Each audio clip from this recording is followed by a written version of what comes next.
قال الله تعالى في القرآن العظيم وربك يخلق ما يشاء ويختار. وربك يخلق ما يشاء ويختار. ما معنى هذه الآية؟ شوف، نرجع للبشر ومكانتهم عند الله سبحانه وتعالى.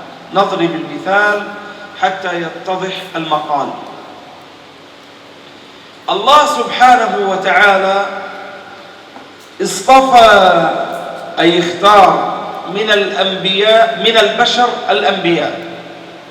اختار من البشر الأنبياء، ثم اختار من الأنبياء الرسل.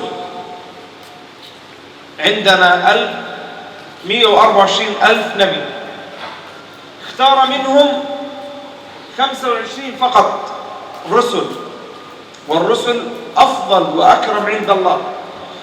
ثم اختار من هؤلاء 25 رسول، اختار منهم 5 هم أولي العزم: نوح إبراهيم عليه السلام، نوح عليه السلام، موسى، لا حول ولا قوة إلا بالله. من جديد نبدأ من عند آدم عليه السلام، ثم نوح عليه السلام، ثم إبراهيم عليه السلام، ثم موسى عليه السلام، ثم محمد صلى الله عليه وسلم. هؤلاء هم أولو العزم 5، اختارهم الله ففضلهم على سائر البشر. لا يوجد أفضل منهم عند الله سبحانه وتعالى. ثم يا كرام، اختار الله تبارك وتعالى من هؤلاء 5 2، فكانوا أكرم وأفضل البشر عند الله سبحانه وتعالى. من هم؟ إبراهيم عليه السلام، ومن الآخر؟ محمد صلى الله عليه وسلم. إبراهيم عليه السلام هو أبو الأنبياء، وهو الذي اتخذ الرحمن خليلا. ما معنى كلمة خليل؟ من يعرف؟ لوكاسي؟ كاسي. أيوة. خليل، معنى كلمة خليل أي أعلى درجات المحبة. فتصل بك الدرجة، هذه الدرجة تصل بك أنك تحب حبيبك لدرجة الخلة. ما هي درجة الخلة؟ أن يكون حبيبك أحب الناس إلى قلبك. مثلا لو جئنا إلى مثلا نقول، نضرب مثلا الشيخ أنس، من تحب من إندونيسيا؟ سأقول لك فلان وفلان وفلان. ممكن شيخ محمد ألوان، شيخ مختار، شيخ أبو أيوب، شيخ كذلك عرفان. أيوة إن شاء الله سوا. هؤلاء كلهم نحبهم، لكن تأتي أنت وتقول لا يا شيخ، من أحب الناس إليك؟ يعني من هو أحب الناس، يعني أكثر الناس الذي تحبه؟ الجواب شيخ محمد ألوان. معنى الكلام أن الشيخ محمد ألوان خليل الشيخ أنس. فهمتم؟ هذا معنى كلمة خليل. ترجم. Allah, bismillah. Pertama-tama tadi Syekh membawakan salah satu dalil dalam Al-Quran yang berbunyi wa rabbuka yakhluqu ma yasha'u wa yakhtar. Dan Tuhanmu itu menciptakan sesuai dengan apa yang Dia kehendaki dan Dia memilih. Maksudnya di sini saya menjelaskan di awal ada dari antara manusia orang-orang yang Allah pilih, di antaranya yang dijadikan para nabi. Ada 124.000 nabi dan ada 25 rasul. Dan di antara 25 rasul tersebut Allah pilih lagi 5 orang, yaitu ulul azmi. Yang pertama ada Nabi Adam alaihissalam, yang kedua ada Nabi Nuh alaihissalam, kemudian Nabi Ibrahim alaihissalam, kemudian Nabi Musa alaihissalam, dan terakhir Nabi kita Muhammad sallallahu alaihi wasallam. Dan di antara kelima ulul azmi tersebut Allah azza wa jalla memilih lagi 2 yang paling mulia. Yang pertama ada Nabi Ibrahim alaihissalam, yang kedua ada Nabi kita Muhammad sallallahu alaihi wasallam. Dan Nabi Ibrahim alaihissalam dijuluki dengan Khalilullah. Apa itu Khalilullah? Artinya kekasih Allah. Dan juga Nabi Ibrahim itu dijuluki juga Abul Anbiya, bapaknya para nabi. Ya. Apa yang dimaksud dengan Khalil? Yaitu seseorang yang paling kamu cintai di hatimu. Ya. Jadi Nabi Ibrahim alaihissalam itu termasuk Khalilullah. Tadi saya memberikan contoh, insya Allah contohnya sudah antum pahami, ya. Memberikan contoh sederhana. Misalnya Syekh Anas ditanya, wahai Syekh, siapakah orang yang paling Syekh cintai di Indonesia? Syekh menjawab, yang pertama ada siapa tadi? Syekh siapa? Syekh Muhtar. So? Irfan. Iya. Dan kemudian Syekh ditanya lagi, siapakah yang paling engkau cintai wahai Syekh? Dan Syekh akan menyebutkan seseorang yang paling dicintai di hatinya. Kurang lebih seperti itu terjemahannya. Jadi makna dari Khalilullah yaitu kekasih Allah. Al-ma'na anna Ibrahim alaihi salam lam yakun fi qalbihi ahabbu ilayhi min Allah. لا يوجد. تمام؟ طيب، ثم اختار الله تبارك وتعالى من هذين الاثنين محمد صلى الله عليه وسلم، ففضله على سائر خلقه. السؤال: هل يوجد شخص أو بشر أكثر محبة عند الله من محمد صلى الله عليه وسلم؟ لا، لا يوجد. أحب الناس إلى الله محمد. ما الفرق بين محمد وبين إبراهيم؟ إبراهيم عليه السلام هو الذي اتخذ ربه خليلا، تمام؟ أما محمد، جواب يا شيخ، جواب. الله أكبر. نعم، محمد الله هو الذي اختاره خليلا. هذا هو الفرق. لذلك كان محمد صلى الله عليه وسلم أحب الناس إلى الله تبارك وتعالى، وأفضل البشر عند الله سبحانه وتعالى. أنا سيد ولد آدم يوم القيامة. من يقول هذا؟ النبي صلى الله عليه وسلم. أنا سيد ولد آدم يوم القيامة، يعني أحب ولد آدم إلى الله يوم القيامة. تمام؟ الآن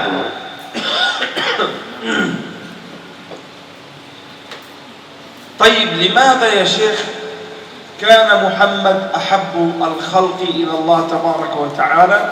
نرجع إلى السؤال الأول: وربك يخلق ما يشاء ويختار. الله يخلق ما يشاء، ما يريد، متى يريد، كيفما يريد، والله هو الذي يختار. فالحمد لله أن الله اختارنا أن نكون من أمة محمد صلى الله عليه وسلم. Baik. Yang selanjutnya,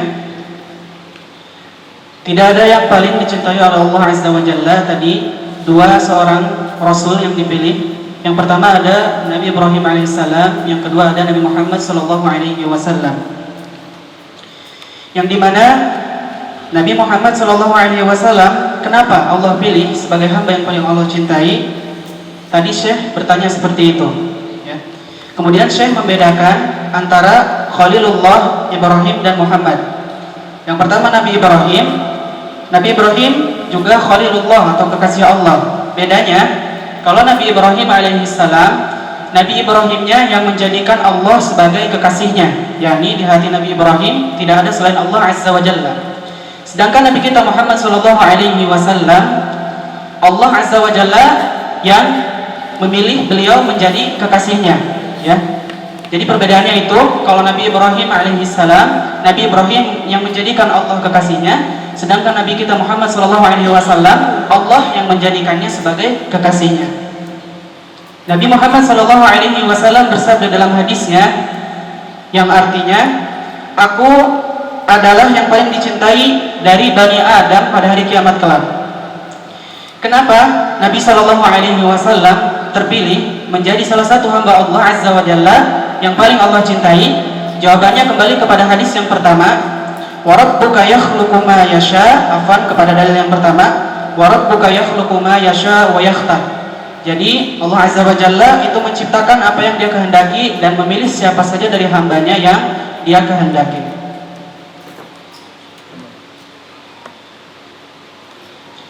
الآن ما علاقة هذا العنوان بعنواننا اللغة العربية ومكانتها في القرآن والسنة؟ العلاقة أو الجواب، الله سبحانه وتعالى خلق للإنسان لغات مختلفة. الهندوس لهم لغة، الأندونيسيين لهم لغة، الماليزيين لغة الملاو، صح؟ الإنجليزيين أو البريطانيين لغة الإنجليزية، أمريكا لغة الأمريكية، برازيل، إيران اللغة الفارسية، يهود اللغة العبرية. الله خلق الناس وخلق لهم لغات مختلفة، ثم اختار من بين هذه اللغات المختلفة القرآن الكريم ليكون لغة كتابه ولغة نبيه اللغة العربية. اختار الله اللغة العربية لتكون ايش؟ لغة القرآن ولغة النبي ولغة أهل الجنة ولغة آدم ولغة شعيب ولغة هود ولغة صالح. كل هؤلاء الأنبياء تكلموا بلغة ماذا؟ عربية. آدم نزل إلى الدنيا باللغة ماذا؟ عربية، لأنه كان في الجنة كان يتكلم باللغة العربية، ثم بعد ذلك تفرقوا أبناءه في الأرض فتكلموا غير اللغة العربية. تمام؟ والمؤرخون القدامى يقولون أن اللغات الأخرى مشتقة من اللغة العربية. اللغات الأخرى مشتقة من اللغة العربية. يعني مثلا اللغة العبرية شالوم مشتقة من السلام عليكم، سلام شالوم. اللغة الإنجليزية كثير فيها أشياء مشتقة من اللغة العربية غير موجودة في اللغة الإنجليزية. اللغة الإندونيسية كثير كثير كلمات موجودة فيها مشتقة من اللغة العربية، لأنها هي وليدة التو واللحظة. يعني آخر اللغات في العالم اللغة الإندونيسية تقريبا مشتقة من الملاو ومن اللغة العربية ومن الإنجليزية.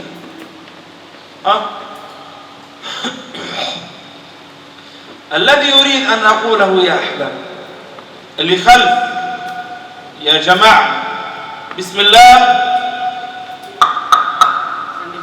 Masya Allah. Tidur. Masya Allah, Masya Allah, Masya Allah.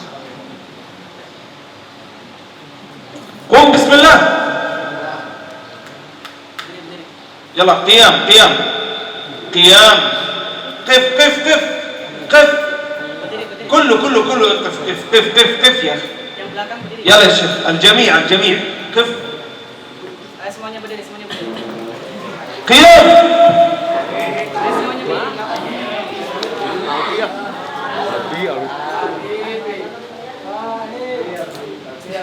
قيام. أيوة قيام يا أخي يا ولد. قيام. لماذا تجلس؟ قيام. الله أكبر. الشيخ يقول قيام قيام. طيب تكبير. ما سمعت تكبير.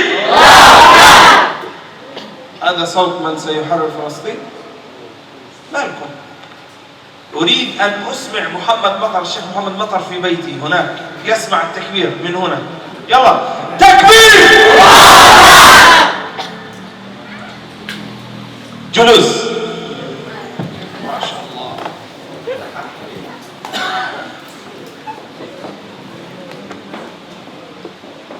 نعود إلى الدرس. انتبه هنا. نعود إلى الدرس. فالله سبحانه وتعالى اختار لغة القرآن الكريم هي اللغة ايش؟ العربية. ولغة النبي محمد الذي هو خير الأنبياء عند الله اللغة ايش؟ ولغة أهل الجنة إن شاء الله اللغة ايش؟ ولغة آدم عليه السلام اللغة ايش؟ ولغة هود وصالح وشعيب لغة ايش؟ الله أكبر. السؤال: ما الحكمة من اختيار اللغة العربية لتكون هي لغة القرآن الكريم؟ لماذا لم يختار الله اللغة الإندونيسية؟ لماذا؟ مثلا الإندونيسيين كثير 300 مليون صح؟ لماذا لم يختار اللغة الإندونيسية؟ لماذا لم يختار الله اللغة الإنجليزية التي يتكلم بها الأمريكان والبريطانيين؟ لماذا لم يختار الله اللغة الفارسية لغة أهل الفرس والتي كانت أكبر دولة زمن النبي صلى الله عليه وسلم؟ لماذا لم يختار اللغة مثلا اللغة الرومية؟ الجواب: لأن اللغة العربية فيها أكبر عدد من المعاني والمباني في لغات العالم أجمع. يلا ترجم. المباني يعني الكلمات والمعاني، يعني موجود فيها معاني كثيرة جدا. طيب. Jadi, apa hubungannya pembahasan kita dengan bahasa Arab yang tadi kita jelaskan di awal? Jadi, Allah Azza wa Jalla itu menciptakan kita, umat manusia, berbeda-beda bahasanya. Ada yang bahasa Indonesia, orang Malaysia bahasanya bahasa Malaysia, ada yang orang Inggris bahasanya Inggris, ada orang Amerika, ada orang Iran, ada Yahudi dengan bahasanya Ibriyah dan lain-lain. Jadi Allah Azza wa Jalla menciptakan kita sebagai umat manusia dengan bahasa yang berbeda-beda. Allah Azza wa Jalla memilih untuk bahasa Al-Quran, yaitu bahasa Arab, yang dimana bahasa Arab ini bukan hanya bahasa Al-Quran. Bahasa Arab juga termasuk bahasa ahli jannah, yaitu ahli surga.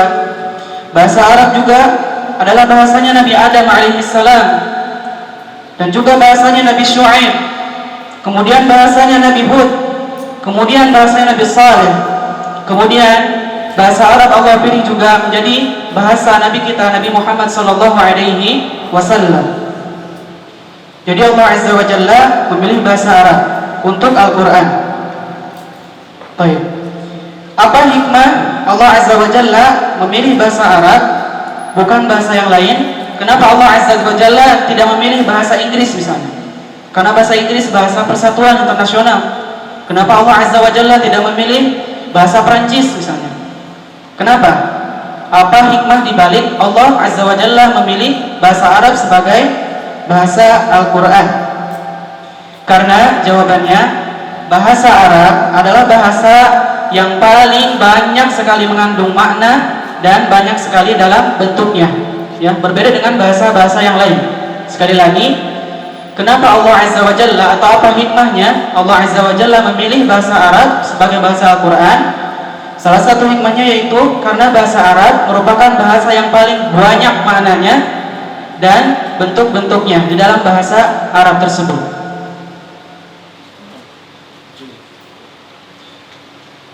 قال الله تبارك وتعالى في القرآن العظيم إنا أنزلناه قرآنا عربيا لعلكم لم أسمع لعلكم أيوة ما المعنى أو ما المقصود من هذه الآية؟ صلوا على النبي.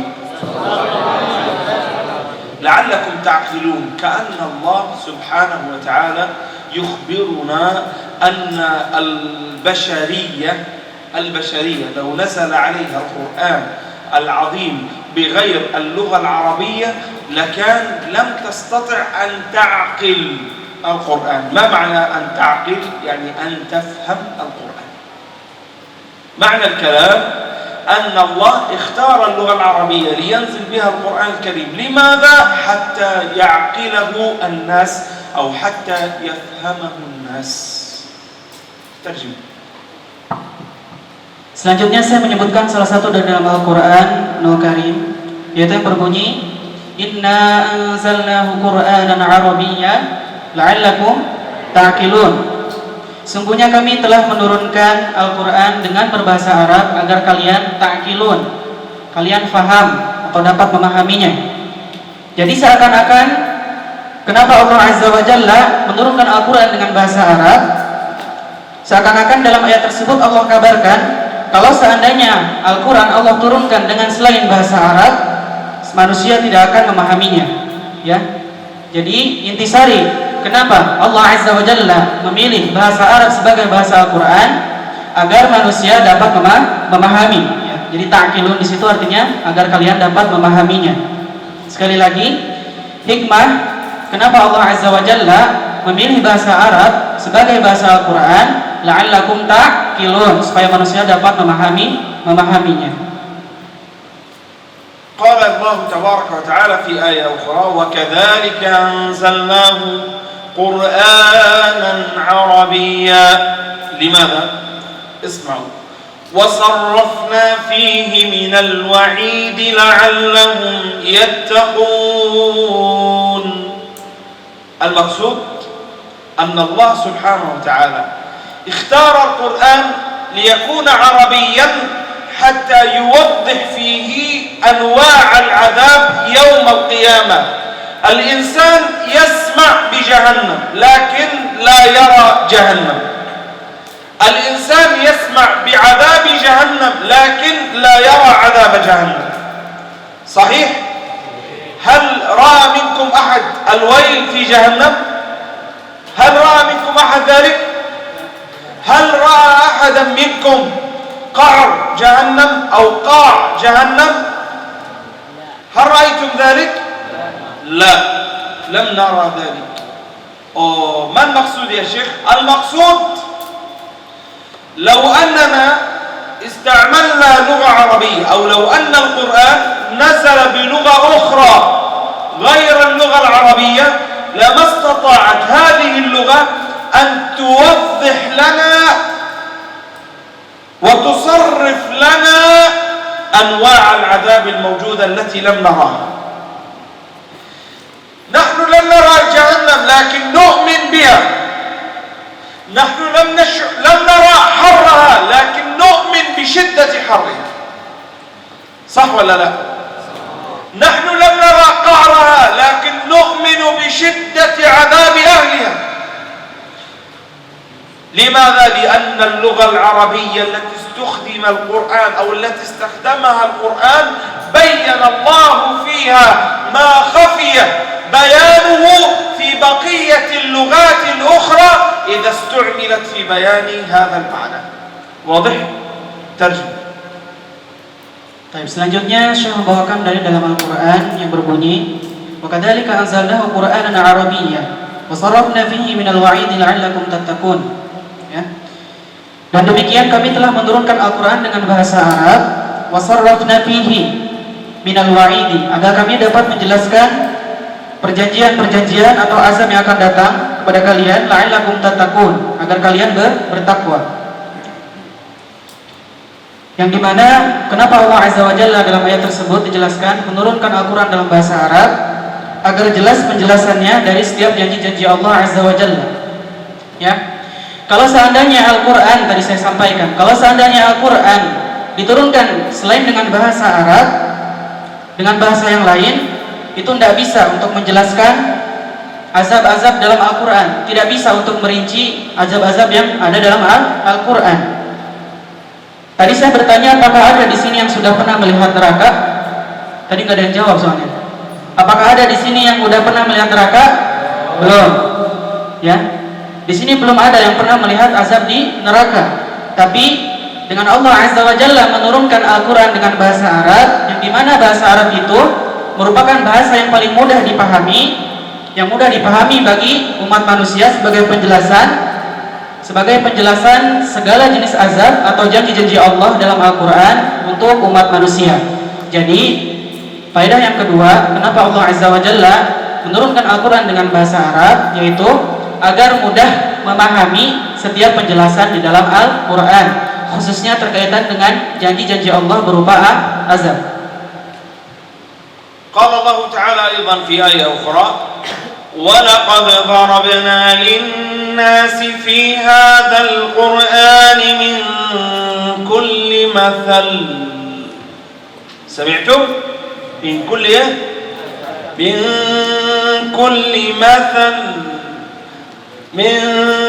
كل مثل لعلهم يتذكرون قرآنا عربيا.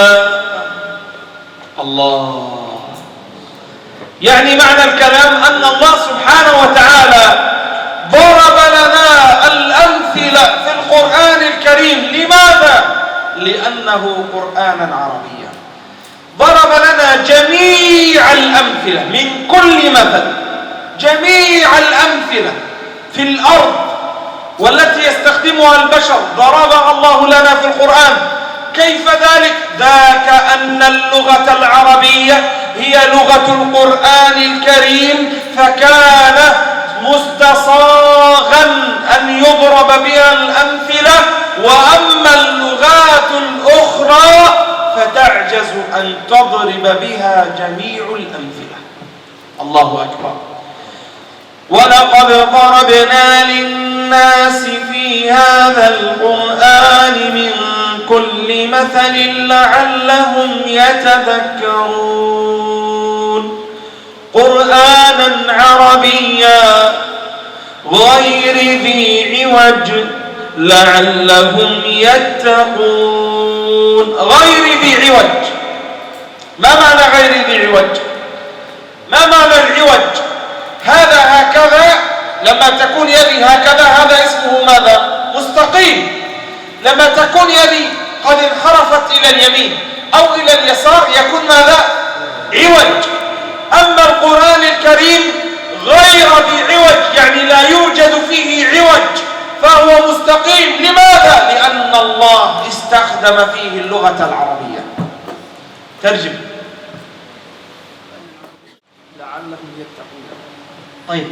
Selanjutnya saya menyampaikan dari dalam Al-Quran, وَلَقَدْ ضَرَبْنَا لِلنَّاسِ فِي هَذَا الْقُرْآنِ مِنْ كُلِّ مَثَلٍ لَعَلَّهُمْ يَتَذَكَّرُونَ. Sesungguhnya kami telah memberikan banyak sekali permisalan untuk manusia di hadzal Quran, dalam Quran ini, min kulli mathal, dari setiap misal atau contoh, la'allahum yatadzakkarun, agar mereka mengingat Allah atau dijadikan peringatan.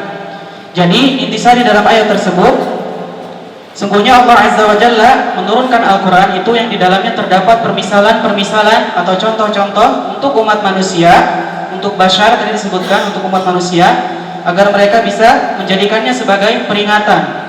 Ya. Yang selanjutnya, Qur'anan Arabiyyan ghairu dhi iwajin la'allahum yattaqun. Ya. Qur'anan Arabiyyan, Al-Quran itu dengan bahasa Arab, Al-Quran dengan menggunakan bahasa Arab, ghairu dhi iwajin, yang tidak bengkok. Tadi saya sebutkan, kalau misalnya tangan kita lurus, ini artinya mustaqim, artinya lurus. Kalau misalnya condong ke kanan atau condong ke kiri, bengkok.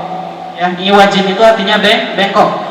Jadi Al-Quran itu Allah turunkan dengan bahasa Arab, yang dimana Al-Quran tersebut tidak bengkok, ya, tidak condong di dalamnya. Kenapa? Kenapa Allah turunkan dengan bahasa Arab? Agar kalian bertakwa. Jadi Allah Azza wa Jalla memberikan banyak sekali permisalan dan contoh kepada kita sebagai umatnya, sebagai umat manusia, yang dimana semua contoh itu digunakan oleh Al-Quran menggunakan bahasa Arab. Jadi Allah kasih contoh semua di dunia. Kenapa? Karena bahasa Arab itu bisa menjelaskan semua yang ada dalam Al-Quran, beda dengan bahasa-bahasa yang lainnya. Faedah yang selanjutnya, yang ketiga, dalam dalil yang selanjutnya yang kita bacakan barusan, kenapa Allah Azza wa Jalla menurunkan Al-Quran dengan bahasa Arab, yaitu agar Al-Quran tersebut bisa terjelaskan secara jelas-jelasnya, berbeda dengan bahasa-bahasa yang lainnya. ولقد وصف الله تعالى القرآن الكريم بأنه قرآنا عربيا في أكثر من آية غير الآيات التي ذكرنا. مثلا في سورة فصلت ماذا قال الله في البداية؟ من يعرف؟ أعوذ بالله من الشيطان الرجيم. بسم الله الرحمن الرحيم. حاميم تنزيل من الرحمن الرحيم. ماذا؟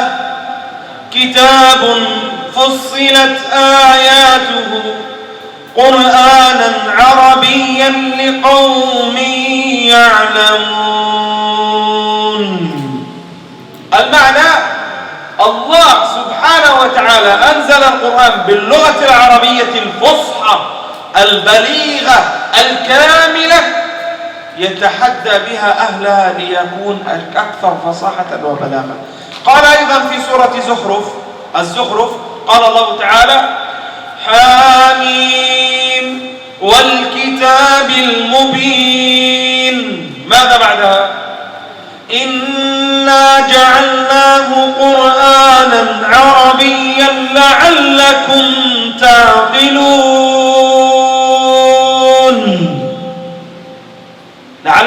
تعقلون.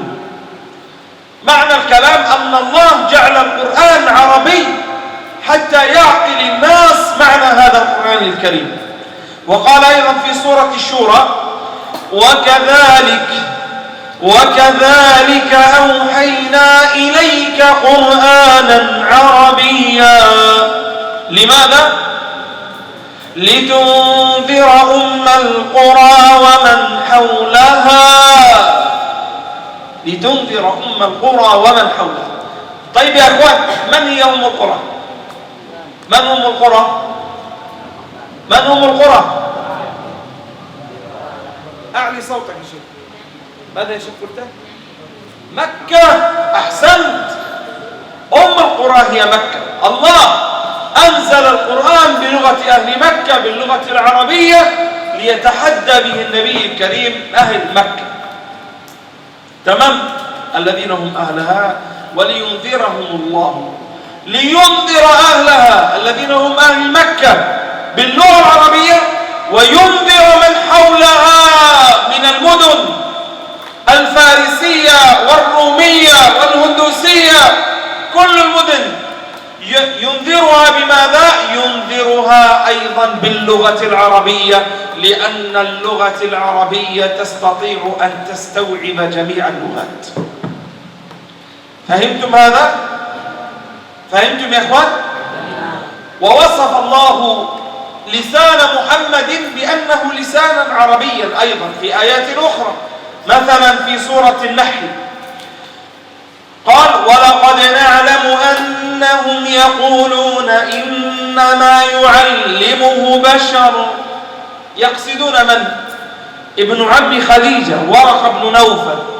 ورقة بن نوفل كان نصرانيا وكان ليس عربيا إنما أعجمي، وتعلم العربية، فالله يجيبهم: لسان الذي يلحدون إليه أعجمي وهذا لسان عربي مبين. المعنى ماذا؟ لسان الرجل الذي تزعمون أنه علم محمد صلى الله عليه وسلم هو رجل أعجمي لا يستطيع أن يعبر باللغة العربية، وحتى إن عبر باللغة الأعجمية لن يستطيع أن يأتي بالمعنى الكامل الواضح الذي جاء به محمد صلى الله عليه وسلم. وقال أيضا في سورة الأحقاف: وهذا كتاب مصدق لسانا عربيا، لسانا عربيا لينذر الذين ظلموا وبشرى للمحسنين. وبشرى لمين؟ للمحسنين الذين هم أهل الإسلام. وقال في سورة الشعراء: أيوة، وإنه لتنزيل رب العالمين نزل به الروح الأمين على قلبك لتكون من المنذرين. بماذا نزل؟ بلسان، أيوة، بلسان عربي مبين. أيضا نزل بلسان عربي مبين. الله سبحانه وتعالى في هذه الآيات كلها يؤكد على أن هذا اللسان لسانا عربيا، ولو كان لسانا غير عربي لما جاء بهذا المعنى الواضح الصريح البين الذي يريده الله رب العالمين. تمام؟ وفصل الله في آيات أخرى أن هذا القرآن عربي وليس أعجمي. قال: ولو جعلناه قرآنا أعجميا لقالوا لولا فصلت آياته. لو كان القرآن أعجمي يعني بغير اللغة العربية لكان الناس لم يفهموا، ولكان الناس قالوا لولا فصلت آياته. لولا فصلت آياته يعني يا ليتها فصلت آياته. فصلت يعني بينت ووضحت وشرحت، لكن لما كان بالعربية كان كان واضح وبين. ولو جعلناه قرآنا أعجميا لقالوا لولا فصلت آياته أأعجمي وعربي قل هو للذين آمنوا هدى وشفاء. هو للذين آمنوا هدى والشفاء إن كانوا عرب وإن كانوا غير العرب. تمام؟ والذين لا يؤمنون في آذانهم وقر. ما معنى كلمة وقر؟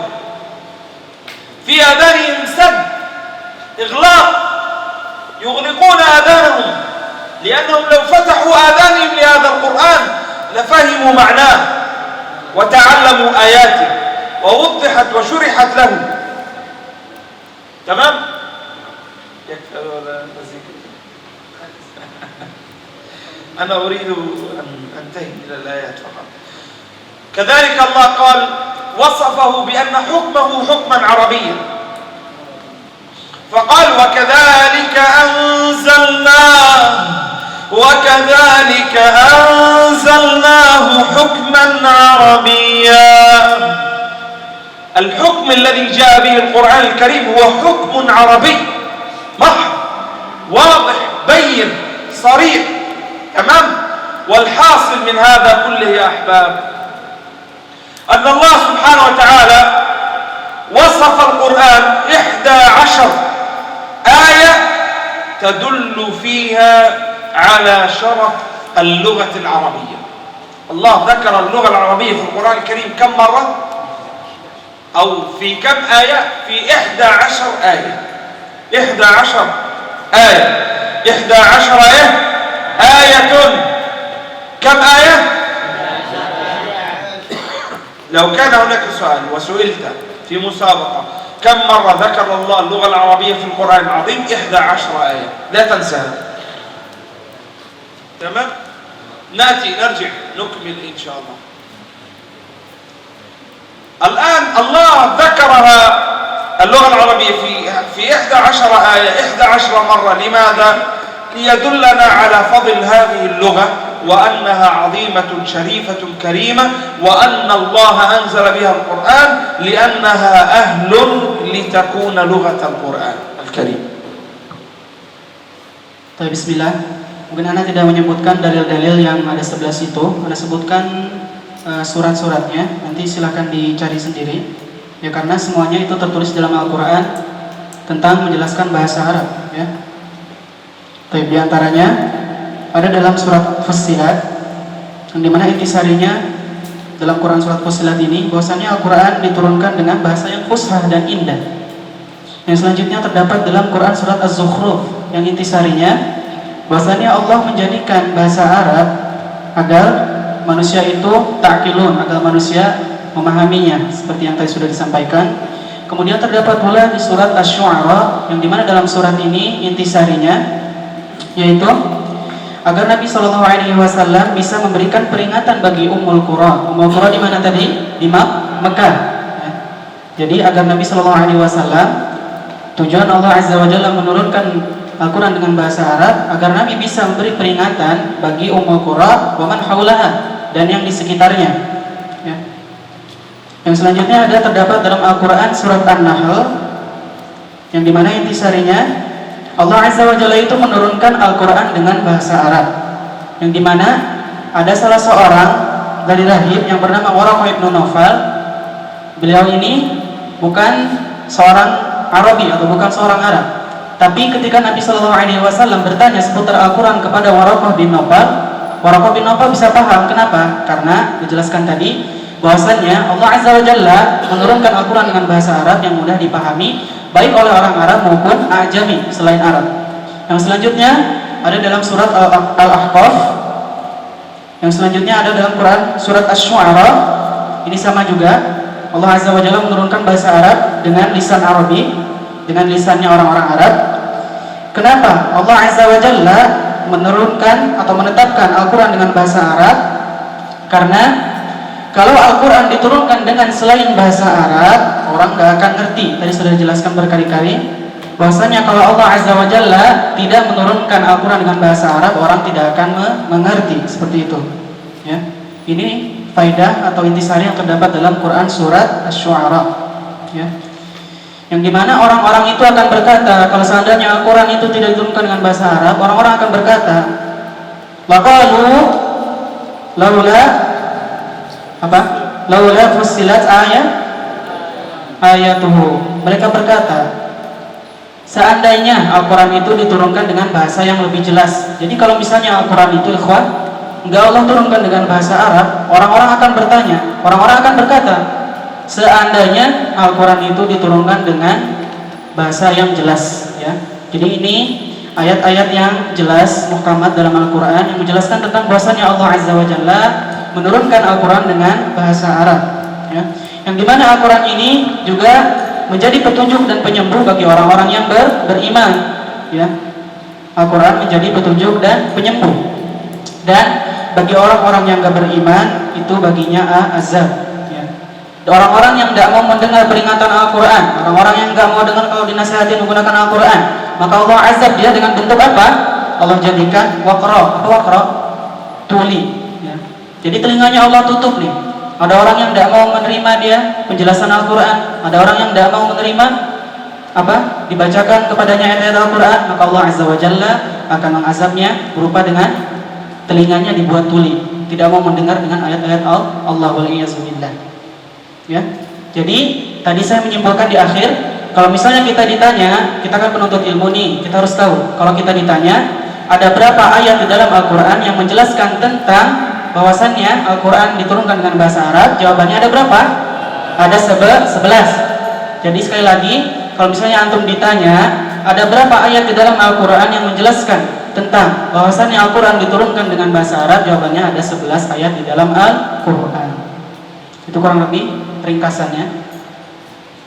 Masya Allah, صار عربيا الشيخ محمد، ترجمته جميلة. كيف ترجمة الشيخ محمد؟ جيدة؟ كيف يستطيع أن يكون مترجم؟ صحيح؟ ما شاء الله، الحمد لله. طيب يا إخوان، قال الإمام الفراء هذا عالم اللغة العربية، يقولون عالم زمانه في اللغة العربية. ماذا قال عن اللغة العربية؟ قال: وجدنا للغة العرب فضلا على لغة سائر الأمم. وجدنا للغة العرب فضلا على سائر لغات الأمم. يعني معنى الكلام أنه لما تبحر في اللغة العربية وجد أنها أفضل اللغات بين لغات الأرض كلها.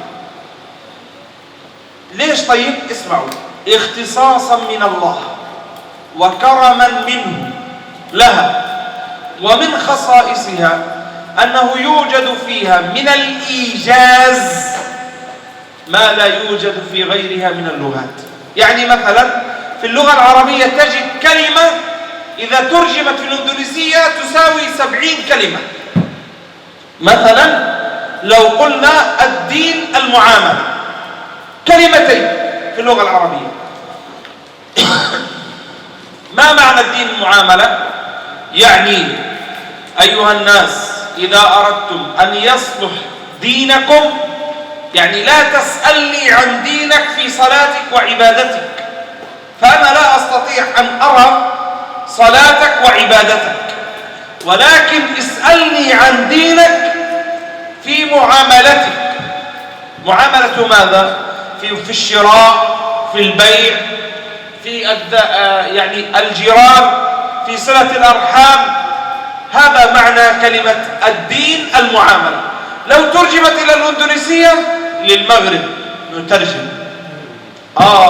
قال الفراء: وجدنا في العربية من الإيجاز ما تعجز عنه بقية اللغات، لا يوجد في غيرها مثلها. وهذا شيء اسمه جوامع الكلم، وهو من خصائص من يعرف؟ النبي محمد صلى الله عليه وسلم. من خصائصه أنه أوتي جوامع الكلم. ما معنى جوامع الكلم؟ يتكلم بالكلمة الواحدة لها معاني كثيرة جدا. فهمتم؟ وقال أيضا، قال آخر: العربية لغة القرآن الكريم. لا خلينا نأخذ قول الإمام السعدي. قال الإمام السعدي صاحب التفسير الذي فسر القرآن الكريم بأبسط شيء في اللغة العربية، أبسط تفسير وأشمل تفسير، تفسير الإمام السعدي. نسمع ماذا يقول. قال: يخبر الله تعالى أن آيات القرآن هي آيات الكتاب المبين. آيات القرآن إيش الله قال عنها في القرآن؟ آيات الكتاب المبين في سورة الشعراء، صح؟ معنى الكلام أن آيات القرآن بينة، يعني مبينة، واضحة يعني مشروحة، ألفاظها ومعانيها لا تكون فيها أو لا يكون فيها غموض. أيوة. ومن بيانه وفصاحته وإيضاحه أن الله أنزله باللسان العربي الذي هو أشرف الألسنة وأبينها. هذا قول الإمام السعدي الذي فسر القرآن الكريم. الإمام ابن كثير الذي فسر أيضا القرآن الكريم تفسير ابن كثير، تعرفون صح؟ الإمام ابن كثير يقول أيضا معللا لماذا اختار الله اللغة العربية لغة القرآن، يجيب الإمام ابن كثير الجواب: ذلك لأن لغة العرب أفصح اللغات وأبينها وأوسعها. جمعوا الكلمات الموجودة في اللغة الإنجليزية وجمعوا الكلمات الموجودة في اللغة العربية، فوجدوا أن الكلمات الموجودة في اللغة العربية هي تساوي أكثر من 8 أضعاف اللغة الإنجليزية. يعني أنا حتى أستطيع أن أحفظ اللغة الإنجليزية يجب علي أن أحفظ كم؟ ربع ما أحفظه من العربية، ربع فقط. فاهمين؟ المعاني التي تحتاج إلى حفظ قليل جدا. خلاص انتهينا إن شاء الله بعد قليل.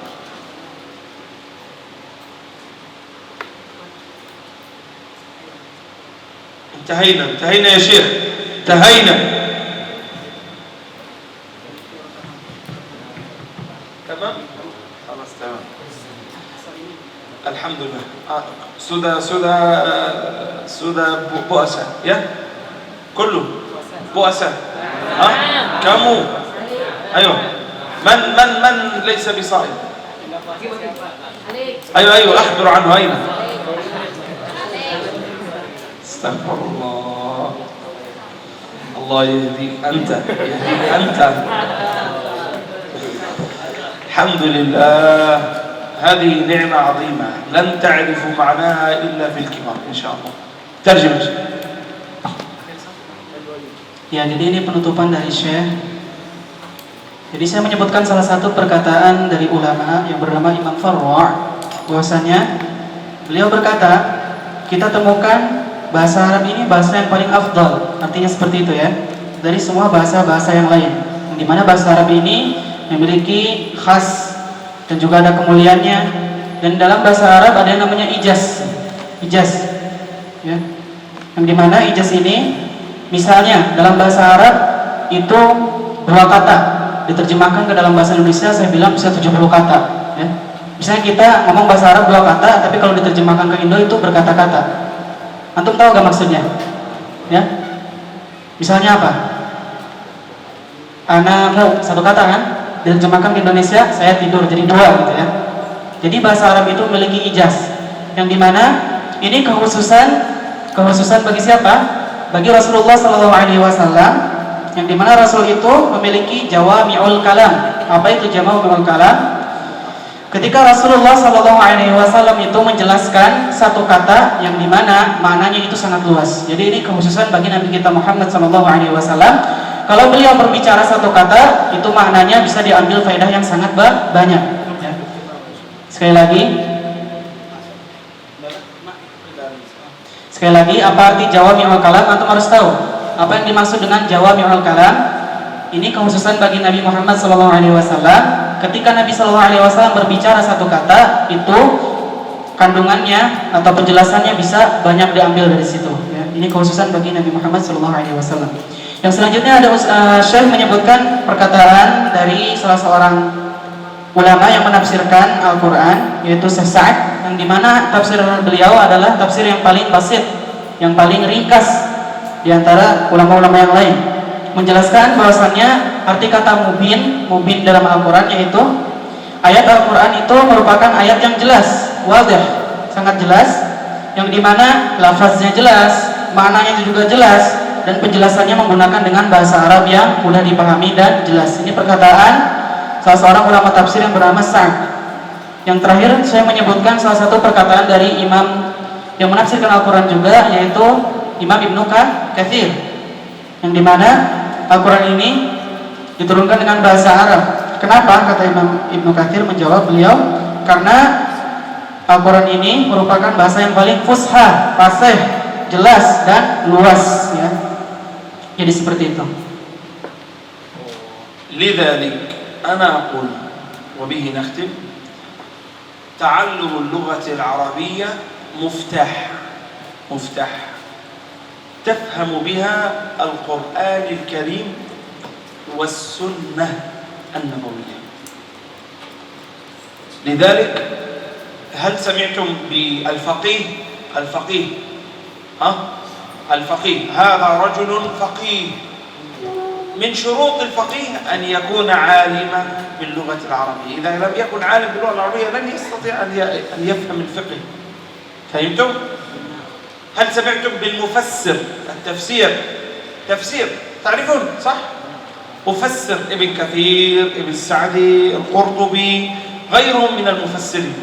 من شروطه أن يكون عالما باللغة العربية.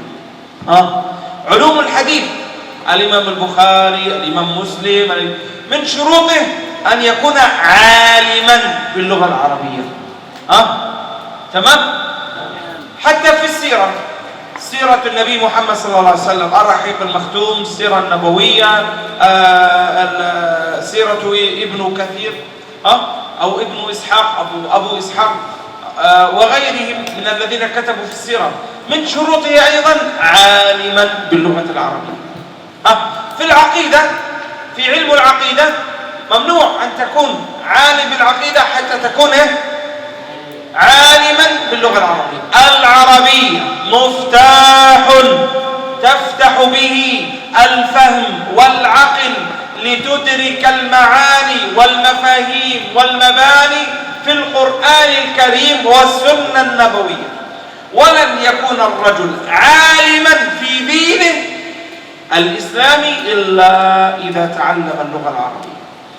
أسأل الله سبحانه وتعالى أن يبارك فينا وإياكم، وأن يحفظنا وإياكم، وأن يغفر لنا ولكم، وأن يتوب علينا وعليكم، وأن يسترنا وإياكم، اللهم آمين. وأسأله سبحانه أن يرينا الحق حقا ويرزقنا اتباعه، ويرينا الباطل باطلا ويرزقنا اجتنابه، وأن يأخذ بأيدينا للخير، وأن يحملنا على الخير حملا. اسألوا الله العلم، واسألوا الله الفضل، واسألوا الله الرحمة، وقل ربي زدني علما. والسلام عليكم ورحمة الله تعالى وبركاته. وعليكم السلام ورحمة الله وبركاته. السلام عليكم ورحمة الله وبركاته. وعليكم السلام ورحمة الله وبركاته. لماذا لا ترد السلام هناك؟ رد السلام واجب، إلقاء السلام سنة، رد السلام واجب. يجب عليك أن ترد السلام على الشيخ. هل أنتم يعني لا تحبون محاضرتي مثلا؟ Ini nggak suka mahadara saya apa gimana? السلام عليكم ورحمة الله تعالى وبركاته.